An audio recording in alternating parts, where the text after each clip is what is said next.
महाराष्ट्र में बागी गुट ने करीब करीब अपना रास्ता तय कर लिया है। शिवसेना के करीब 39 विधायकों का समर्थन हासिल कर लिया गया और निर्दलियों के साथ के बाद उनके पास विधायकों की संख्या भरपूर है। दोपहर 12 बजे शिंदे ने बागियों की अहम बैठक बुलाई है और इस बीच गुवाहाटी से मुंबई तक सरकार पर हलचलें तेज हैं। विभागों का बंटवारा किए जाने के बाद ये पहली बैठक बताई जा रही है। बाकी मंत्रियों से पद छीनने के बाद ये पहली अहम बैठक जो 12 बजे बुलाई गई है। सूत्रों के मुताबिक शिंदे गुट और बीजेपी के बीच सरकार को लेकर मंथन भी तेज हो चुका है। सूत्रों के मुताबिक शिंदे कैंप 13 और बीजेपी खेमा 29 मंत्रियों के फॉर्मूले पर मंथन कर रहा है। कमलेश सितार मेरे सहयोगी इस वक्त तमाम जानकारी के साथ जुड़े हैं। कमलेश, अब देखिए ये बेहद अहम और नाटकीय मोड़ जब ये भी तय कर दिया गया है कि किसको क्या मिलेगा, कौन सा मंत्रालय किस पार्टी के पास कितने पद रहेंगे। जैसे ही महाराष्ट्र में कल से गतिविधियां तेज हो गई उसके बाद में ये मानकर चल रहा है दिल्ली के वहां की उद्धव ठाकरे के पास में कोई अभी विकल्प नहीं बचा और महाराष्ट्र में जल्दी नई सरकार आ सकती है, जिसको लेकर अटकलों का बाजार गर्म है। साथ ही साथ अगर सरकार आती है तो किस तरह का फॉर्मूला रहेगा, इस पर भी मंथन हो रहा है।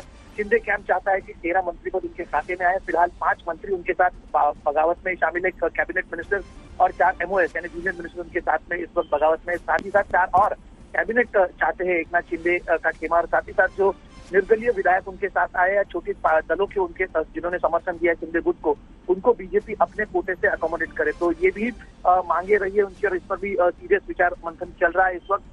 किस तरह से आगे बातें बढ़ती है, लेकिन बातें अटक गई है कि अगर महाराष्ट्र में सरकार जानी है या फिर किसे दावा करना है कि सरकार अल्पमत है, ये सब होने के बाद में ये सब गतिविधियां और ज्यादा तेज हो सकती है। कमलेश, जरा ये भी बताइए, क्योंकि चर्चाएं तो ये भी चल रही थी कि MNS को भी साथ लिया जा सकता है, क्योंकि 2 से 3 बार उनसे बातचीत भी हुई है शिंदे की। तो क्या ऐसी संभावना है कि ये MNS भी साथ हो और बीजेपी भी साथ हो और उसके बाद दावा किया जाए?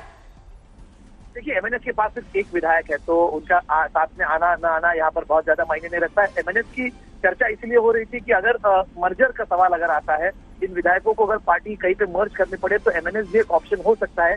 इस तरह की अटकलें लग रही थी कि जिस तरह की शिवसेना ने बात रखी थी कि इन बागी विधायकों को अपनी पार्टी प्रहार में मर्ज करनी पड़ेगी, जो कि प्रहार के अध्यक्ष बच्चू कडू बगावत में शामिल है।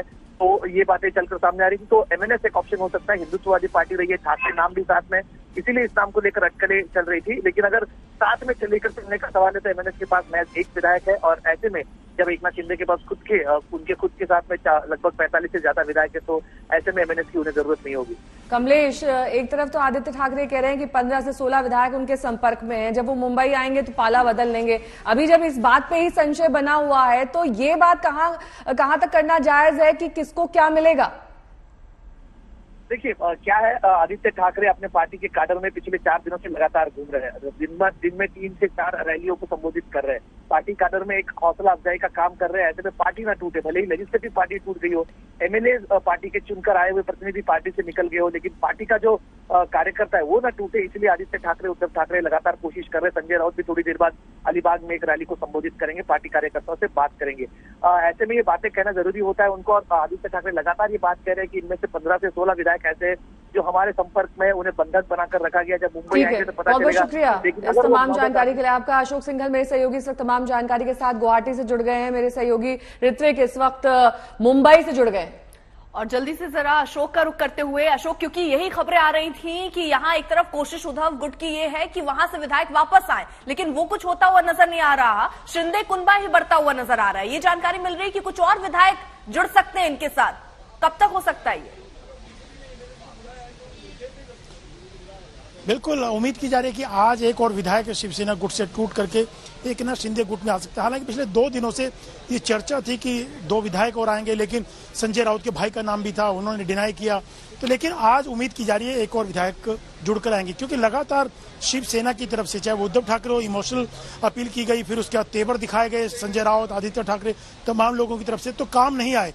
दावा बार बार किया जा रहा है कि 15 से 16 विधायक हमारे टच में, लेकिन जो उनके नजदीकी थे, उदय सामंत, 2 दिन पहले उनके साथ मीटिंगों में पार्टिसिपेट करते थे आदित्य ठाकरे, उद्धव ठाकरे के साथ, वो भी टूट के 2 दिन पहले यहाँ पे आ चुके हैं। तो यहाँ सेंधमारी करने की बजाय एकनाथ शिंदे गुट में उधर से ही विधायक टूट के आ रहे हैं। तो कहीं ना कहीं चैलेंज शिवसेना के लिए है, क्योंकि लगातार उनका कुनबा छोटा हो रहा है और यहाँ पे बढ़ रहा है। दूसरा, सुप्रीम कोर्ट के आदेश निर्देश के बाद भी इनके हौसले बुलंद हैं, उत्साह में हैं, खुश हैं, तो और उधर से विधायक जुड़ रहे हैं। तो कहीं ना कहीं एक नाथ शिंदे जो है लगातार उनका मनोबल बढ़ रहा है। और दूसरा, बीजेपी उनके साथ शामिल है, रणनीति जो बनाई जा रही है कल सुप्रीम कोर्ट के निर्णय के बाद बीजेपी लगातार टच में है कि आगे कैसे बढ़ा जाए। हालांकि इनिशिएट अभी नहीं कर रहे हैं, बीजेपी आगे बढ़ के नहीं कर रहे हैं, लेकिन अपने फ्रंट पर देवेंद्र फडणवीस अलग से मीटिंग कर रहे हैं। बैकफुट पर यहाँ पर बीजेपी दिखाई दे रही है, फोर फ्रंट में भी आकर नहीं खेल रही है। लेकिन इस बीच ऋत्विक भी हमारे सहयोगी मुंबई से जुड़े हुए। ऋत्विक, जो 2:30 बजे कैबिनेट की बैठक बुलाई है उद्धव ने, क्या एजेंडा रहने वाला है इसका?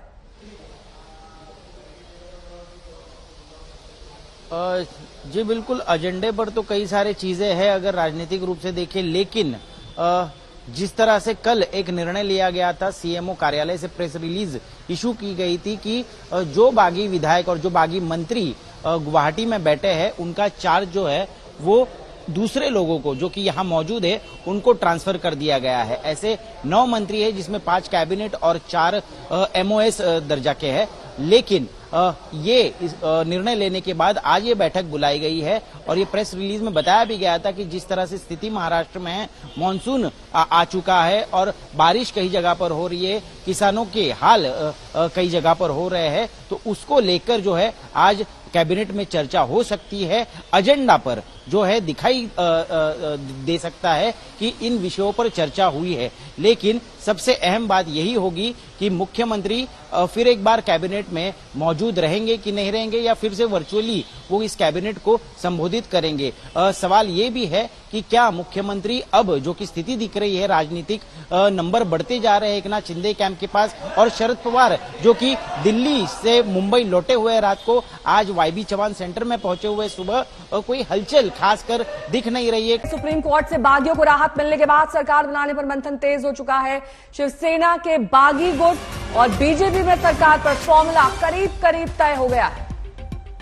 सूत्रों के मुताबिक बीजेपी के साथ 29 मंत्रियों के फॉर्मूले पर मंथन चल रहा है। शिंदे कैंप के कोटे में 13 मंत्री पद आ सकते हैं, जिनमें 8 कैबिनेट है।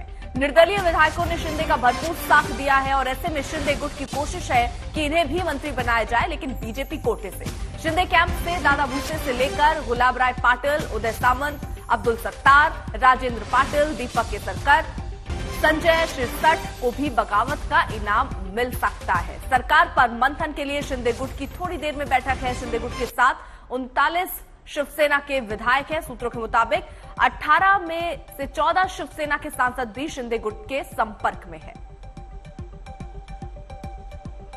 तो 29 मंत्री पद अपने पास रखेगी बीजेपी, सूत्रों के हवाले से ये खबर है। हालांकि बीजेपी अभी भी इस पूरी क्राइसिस में फ्रंट फुट पर नहीं दिखाई दे रही है। लगातार अपने आप को अलग थलग रखा है बीजेपी ने। अशोक सिंघल मेरे सहयोगी इस वक्त तमाम जानकारी के साथ सीधे गुवाहाटी से जुड़ गए हैं। ऋत्विक मेरे सहयोगी इस वक्त सीधे, विद्या मेरी सहयोगी इस वक्त सीधे मुंबई से जुड़ गई। सबसे पहले अशोक, आपका रुख करते हुए, ये जो कैबिनेट मंत्री पद तक बात आ गई है सामने, इसमें अब शिंदे गुट का क्या रोल रहने वाला है? क्योंकि बीजेपी तो अभी तक फोर फ्रंट पे खेल ही नहीं रही है। यहाँ पर अशोक कहीं भी सीन में दिखाई नहीं दे रही है। ये गुपचुप मुलाकात का दौर चल रहा था, अब इस बीच ये फाइन प्रिंट कहां से निकल आया? देखिए, गुपचुप फॉर फ्रंट की बात नहीं है। बीजेपी और एकनाथ शिंदे कैंप बहुत काफी समय से एक दूसरे के टच में, और पूरी दोनों ने मिलकर ही पूरा ये कहानी और इसकी पटकथा लिखी थी। और आज 2-3 दिन पहले जब देवेंद्र फडणवीस इसकी मीटिंग हुई थी तो सामने आ गई थी सब चीजें। इसलिए बीजेपी बेशक ये कहे कि हम वेट एंड वॉच की स्थिति बनाए हुए, लेकिन लगातार बीजेपी रणनीति बना रही है, क्योंकि जो महाराष्ट्र में क्राइसिस है उससे कोई भी अनदेखा नहीं कर सकता। और खासतौर से बीजेपी सिंगल लार्जेस्ट पार्टी है, 106 विधायक उनके पास है और इंडिपेंडेंट है। और एकनाथ शिंदे गुट ने पहले ही कहा था उद्धव ठाकरे को भी कि महा विकास अघाड़ी से बाहर आके बीजेपी के साथ हाथ मिलाना चाहिए आपको, और इसका मतलब साफ हो गया था एकनाथ शिंदे बीजेपी के साथ जाने वाले हैं और कोई रास्ता ही नहीं उनके पास। तो नेचुरली अब जो हालात बने हैं, जिस ढंग से स्थितियां हैं उद्धव ठाकरे सरकार को लेकर के, वो दिख रहा है कि हालात ठीक नहीं है उद्धव सरकार के लिए, शिवसेना महा विकास अघाड़ी के लिए। तो पूरी रणनीति दोनों के दोनों बीजेपी और एकनाथ शिंदे गुट लगातार बना रहे हैं कि आगे कैसे बढ़ना है, सरकार फॉर्मेशन में हमको क्या क्या करना होगा, क्योंकि जो फार्मूला आ रहा है मंत्रिमंडल का, तमाम चीजों पे बातचीत हो रही है। हालांकि अभी सुप्रीम कोर्ट में मामला चल रहा है, लेकिन चीजों को लेकर के बहुत पहले से ही आगे बढ़ रही थी बीजेपी और एकनाथ शिंदे की गुट। और वो चीजें सामने आ रही हैं अब कि किस ढंग से ये लोग आगे बढ़ेंगे। ठीक है, विद्या भी हमारे साथ मौजूद है। विद्या, एक तरफ देखिए यहाँ शिंदे गुट की अपनी तैयारी है, बीजेपी की अपनी तैयारी है, वहां मंथन चल रहा है, लेकिन मंथन शिवसेना के अंदर यानी जो उद्धव गुट है उनके अंदर भी चलता हुआ नजर आ रहा है। और वो बाकायदा जो बात पहले कह रहे थे कि फ्लोर टेस्ट करा लीजिए, अब खबरें आ रही है कि अगर फ्लोर टेस्ट की स्थिति बनती है तो वो कोर्ट का दरवाजा खटखटाएंगे। अब देखिए, फ्लोर टेस्ट की इसलिए बात अब वो अदालत की बात कर रहे हैं क्योंकि उनको समय की जरूरत है, बहुत ज्यादा सख्त जरूरत है, क्योंकि जब तक वो बागी नेताओं को थकाएंगे नहीं, उन्हें थोड़ा सा परेशान नहीं करेंगे, तब तक वो बागी इनके पास वापस आएंगे कैसे। यही एक स्ट्रैटेजी है उनके पास जो फिलहाल शिवसेना को दिख रही है, और यही वजह है कि वो इस वक्त कोशिश उनकी यही है कि फ्लोर टेस्ट अभी ना हो। हालांकि कल रात को भी एमवीए, आप समझिए इस बात को कि बार बार एकनाथ शिंदे कह रहे हैं कि उद्धव ठाकरे को एमवीए से अलग होकर बीजेपी से हाथ मिलाना चाहिए, लेकिन कल रात तक भी हमने देखा है और आज दोपहर में भी फिर भी एमवीए के साथ ही मीटिंग है। पूरी एनसीपी और कांग्रेस के लोगों के साथ ये मीटिंग होगी और दोनों पक्ष, तीनों जो पक्ष हैं इस पूरे एमवीए में, वो काफी कॉन्फिडेंट लग रहे हैं कि जब एमएलएज वापस आएंगे थक हार के, वो जरूर पार्टी के फोल्ड में वापस आएंगे और जितना एकनाथ शिंदे दावा कर रहे हैं उतना उनके पास नहीं होगा। इस बात का कहां से उनको ये सोर्स मिल रहा है, इस बात की जानकारी नहीं है कि इस बार कहां से उनको ये इस बात का भनक लग रहा है कि इतने लोग आएंगे उनके पास, लेकिन फिर भी ये बहुत कॉन्फिडेंट है। कल रात भी नाना पटोले जब यहीं मातोश्री जहां मैं खड़ी हूं इस वक्त, वहां से निकले थे, तब उन्होंने यही कहा था कि आंकड़े उन्हीं के पास है, आंकड़े एकनाथ शिंदे जो दावा कर रहे हैं वो सच्चाई नहीं है और एमवीए सरकार पूरे 5 साल का जो टर्म है वो पूरा करेगी। इस तरह का दावा किया जा रहा था कल रात तक भी और अभी भी एमवीए की मीटिंग है। फिलहाल उनका यही कहना है कि अगर फ्लोर टेस्ट की बात आई, पहले तो देख लीजिए बीजेपी अभी फिलहाल फ्लोर टेस्ट करने की बात कह नहीं रही है। फ्लोर टेस्ट की मांग या तो गवर्नर सुओमोटो करेंगे, वो भी तभी करेंगे जब कहीं न कहीं से इशारा उनको मिलेगा, वरना बिना इशारे के तो वो भी नहीं करेंगे। लेकिन ये अगर एकनाथ शिंदे काम कहता है तो भी फ्लोर टेस्ट हो सकता है। तो फिलहाल कौन जाएगा गवर्नर के पास फ्लोर टेस्ट के लिए, ये भी बड़ी बात है। लेकिन अगर मान लीजिए होता है और जब तक शिवसेना को नहीं लगता कि वो रेडी है, तो अगर वो नहीं रेडी है, उसको लग रहा है, तो जरूर जाएगी सुप्रीम कोर्ट। और सुप्रीम कोर्ट में जब इस बात पर चली भी थी कल रात को, कल जब हियरिंग हुई थी, तब उन्होंने भी कहा था कि पूरे स्टेटस को मेंटेन होना चाहिए, लेकिन अदालत ने कहा था कि 24 घंटे हमारे दरवाजे खुले, आपको अगर लग रहा है कभी आना है तो आप आ जाइएगा। ठीक है, फिलहाल लौटेंगे आपके पास विद्या। और इस बीच दोनों खेमे में वार पलटवार की स्थिति बनी हुई है। शिवसेना खेमा क्या कुछ कह रहा है, इधर शिंदे खेमा क्या कह रहा है, सुनिए। हमें लगता है कि सुप्रीम कोर्ट ने बड़े स्पष्टता से कहा है, तो माननीय उपाध्यक्ष जी के निर्णय को उन्होंने जो कोर्ट के आदेश में कहा है, तो वो तो अभी भी नेता है ही ना, और वो भी अपने आप को शिवसेना के नेता ही मान रहे, वो बागी भी नहीं मान रहे, वो ऐसा नहीं कह रहे। वो तो इतना ही कह रहे कि हिंदू हृदय सम्राट स्वर्गीय बाला साहब ठाकरे जी का जो संकल्प था कांग्रेस से दूर जाना, कांग्रेस के साथ नहीं रहना, कांग्रेस ये देश हित में काम कम, खुर्ची हित में ज्यादा करती है, परिवार हित में काम करती है। तो मुझे लगता है चलो अच्छी बात। किंवा शिवसेनेला मानणारी जनता ही अशा प्रकारच्या कोणत्याही विचाराला स्थान देत नाही, हे लक्षात घ्या। त्याच्यामुळे आम्ही निश्चिंत आहोत। ठीक आहे, वेट अँड वॉच जर दुसरं कोणी करत असेल समोरून, तर आमचं वेट अँड वॉच सुद्धा आहे। अशोक, आखिरकार क्या लग रहा है आपको कि जो ये बातें सामने आ रही थी बीजेपी और शिंदे ग्रुप के बीच में, अभी कुछ सहमति मंत्री पद को लेकर बन नहीं पाई, इसीलिए डिले हो रहा है, लेट हो रहा है, जैसे सहमति बन जाती है कोई बड़ा ऐलान इनकी तरफ से हो सकता है? नहीं, देखिए अभी इतनी जल्दी सब चीजें नहीं होंगी। कोई सरकार फॉर्मेशन को लेके या कैबिनेट को लेकर के सबसे पहले देखिए बीजेपी फॉरफ्रंट की जो बात हो रही है, बीजेपी ये नहीं दिखाना चाहती या कि सामने आकर के उन्होंने शुरुआत की सरकार फॉर्मेशन को लेके इस पूरे कांड के पीछे वो, हालांकि सबको पता है कि बीजेपी है, शिवसेना गुट भी, संजय राउत भी, तमाम लोग आरोप लगा रहे हैं बीजेपी ने सब किया है, लेकिन वो नहीं दिखना चाहती क्योंकि एक बार ऐसा घटना हो चुकी है जब अजीत पवार को लेकर के सरकार बनाई थी, चल नहीं पाई थी और बीच में मामला फंस गया था। तो बीजेपी तमाम चीजों को लेके पक्का हो जाना चाहती है कि एकनाथ शिंदे गुट में जितने भी विधायक हैं शिवसेना के, वो एकजुट हैं।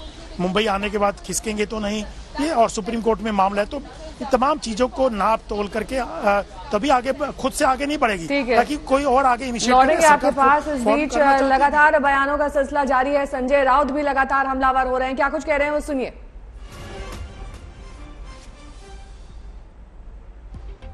गुवाहाटी में सभी बागी विधायक एकनाथ शिंदे के साथ नहीं है। बागी विधायक फिलहाल आराम करें, संजय राउत कह रहे हैं 11 जुलाई तक गुवाहाटी में आराम करें ये सभी एमएलए, लेकिन कई ऐसे हैं जो शिंदे के साथ नहीं है, वो अगर मुंबई आएंगे तो पाला बदल लेंगे। फडणवीस हे या राज्याचे विरोधी पक्षांच्याकडे बऱ्यापैकी आमदारांचं बळ आहे, त्यांच्याकडे बऱ्यापैकी आमदारांचं बळ आहे विरोधी पक्षामध्ये असले तरी त्यांच्याकडे 116 इतका मोठा विरोधी पक्ष महाराष्ट्रामध्ये इतका मोठा विरोधी पक्ष महाराष्ट्रामध्ये हा विरोधी पक्ष त्याच्यामुळे हा विरोधी पक्ष विधायक काम चांगल्या प्रकारे करू शकतो आणि महाराष्ट्राला पुढे नेऊ शकतो ही आमची कायम भूमिका। वेट अँड वॉच जर इतर कोणी करत असेल समोर, वेट अँड वॉच जर इतर कोणी करत असेल समोर, आमचं वेट अँड वॉच सुद्धा आहे, तर आमचं वेट अँड वॉच सुद्धा आहे।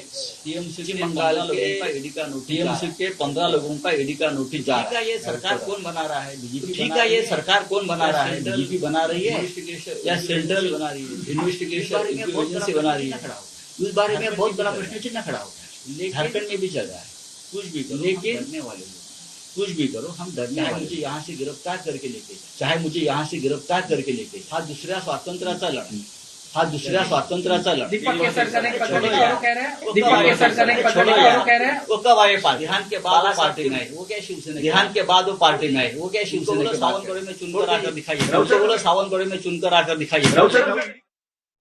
और इस बीच कई बार ये आरोप लगते रहे कि जब ये सियासी संकट महाराष्ट्र में छिड़ा हुआ है तो कई ऐसी फाइलें हैं जिनको आनंद फानन में आगे बढ़ा दिया गया है। इसी को लेकर राज्यपाल ने अब संज्ञान लिया है और बाकायदा अब वो फाइलें वो मांगी गई हैं। महाराष्ट्र में राज्यपाल ने उद्धव सरकार से ये पूरी जानकारी मांगी है कि क्या ऐसा कुछ हुआ है। सियासी उठापटक के बीच 3 दिन में मंजूर किए गए प्रस्तावों की जानकारी मांगी गई है।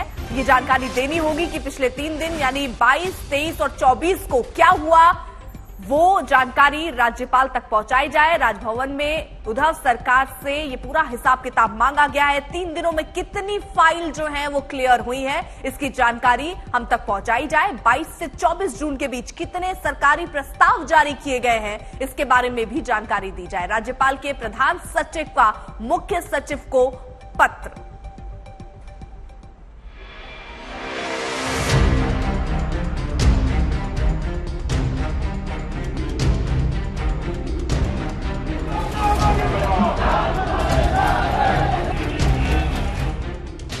महाराष्ट्र की सियासत में तूफान आया हुआ है। मुंबई से गुवाहाटी तक हलचल है। अब तक उद्धव और शिंदे कैंप में घमासान छिड़ी थी, अब राज्यपाल की भी एंट्री हो गई। राज्यपाल ने उद्धव सरकार के अंधाधुंध फैसलों की फाइल तलब कर ली है। महाराष्ट्र के राज्यपाल भगत सिंह कोश्यारी ने महाराष्ट्र के मुख्य सचिव को चिट्ठी लिखी है।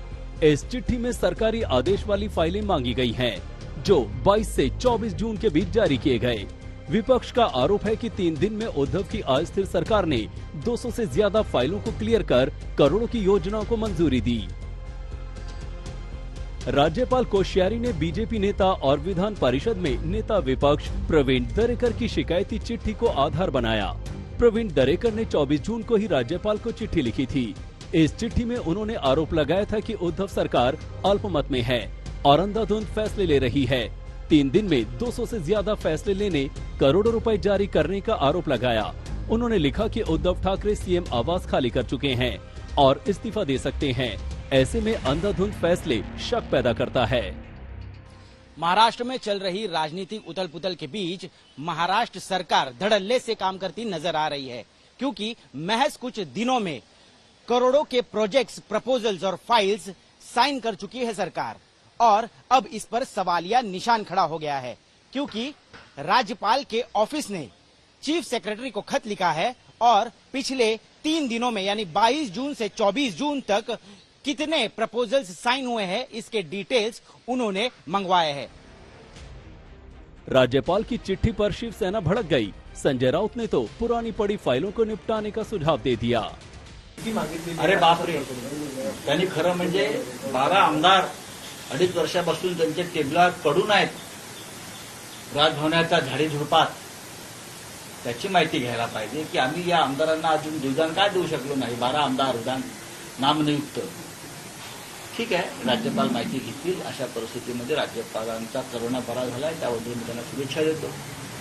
आणि ते कामाला लागले असतील तर त्या 12 आमदारांची फाईल त्यांनी ताबडतोब क्लियर करावी. महाराष्ट्र में मौजूदा हालात में राजभवन की भूमिका काफी बढ़ गई है. राज्यपाल की हर गतिविधियों पर नजर है. राज्यपाल ने सिर्फ फाइलें ही नहीं मंगाई बल्कि बागी विधायकों की सुरक्षा को लेकर डर दूर करने के लिए डीजीपी को चिट्ठी लिखकर सुरक्षा देने को भी कहा. अब फ्लोर टेस्ट को लेकर राजभवन पर नजर है. क्या राज्यपाल स्वतः संज्ञान लेते हैं या फिर अविश्वास मत आने का इंतजार करते हैं? मुंबई से साहिल जोशी और ऋत्विक भालेकर के साथ आज तक ब्यूरो. तो एक तरफ आदित्य ठाकरे बागियों पर निशाना साध रहे हैं. वो कह रहे हैं कि बागी इस्तीफा दें और शिवसेना के बगैर चुनाव जीत कर दिखा दें. वहीं बागी विधायक दीपक केसरकर ये कह रहे हैं कि बीजेपी के साथ शिवसेना की सरकार बनने के बाद ही महाराष्ट्र का विकास हो सकेगा. लोकशाही के जो खिलाफ चल रहा है ये आप देख रहे हो. ये तो सर्कस बन गया है पूरा. भगा के लेके गए हैं, कैसे गए हैं पता नहीं. उद्धव जी के मन में इस वक्त क्या चल रहा है? मुझे लगता है उनके मन में यही है कि लोगों की सेवा कैसे करते रहे. दूसरी चीज जो भगा के लेके गए हैं उनको मैं यही कह रहा हूँ क्योंकि ये 15-16 लोग हमारे संपर्क में हैं. उन्होंने कहा कि जैसे मुंबई में उनका आना होगा साथ में रहेंगे. पलटेगी जब वो मुंबई में आएंगे. बिल्कुल, क्योंकि यही बात है कि उनको सेना में रहना है. जो जैसे नहीं रहना है वो गठ तो बना नहीं सकते. उनको एक तो डिस्क्वालीफाई होना है या फिर भाजपा में या कहीं जाना है. तो वो उनकी बात हुई. लेकिन जो भी आना चाहते हैं उनके लिए दरवाजे खुले. जो युति लेके हम लोग गए थे, सेना बीजेपी युति को लेके हम लोग महाराष्ट्र की जनता के सामने गए थे, तो उसको अगर आज हम ऑनर करें तो ये बहुत अच्छी चीज होगी और इससे बेहतर गवर्नमेंट बनेगी और वो बेहतर तरीके से काम भी कर सकेंगी. क्योंकि ऑनरेबल पीएम जो है उनके और मातोश्री के बहुत अच्छे रिलेशंस है. आज भी हम लोग का शिवसेना में ही है और उद्धव जी के मन में बहुत था. एक तो आदित्य जी ने खुद स्टेटमेंट दिया था कि उन्होंने शिंदे साहब को बुलाया था. बोलने लगे कि आप मेरी जगह पे सीएम बन जाओ. फिर उनके आंखों में आंसू हो गए. उनका ही स्टेटमेंट है. लेकिन उन्होंने एक्सेप्ट नहीं किया कि मुझे सीएम नहीं बनना है. सीएम बनने के लिए मैं नहीं कर रहा हूँ. आप सेना और बीजेपी इकट्ठा आ जाइए. और मैं भी यही मांग कर रहा हूँ, सेना और बीजेपी इकट्ठा आ जाइए क्योंकि हम लोग इकट्ठा इलेक्शन लड़े थे. तो मंथन हर तरफ चल रहा है, चाहे वो शिंदे गुट हो, चाहे उद्धव गुट हो और चाहे बीजेपी और शिंदे के बीच में बातचीत चल रही है.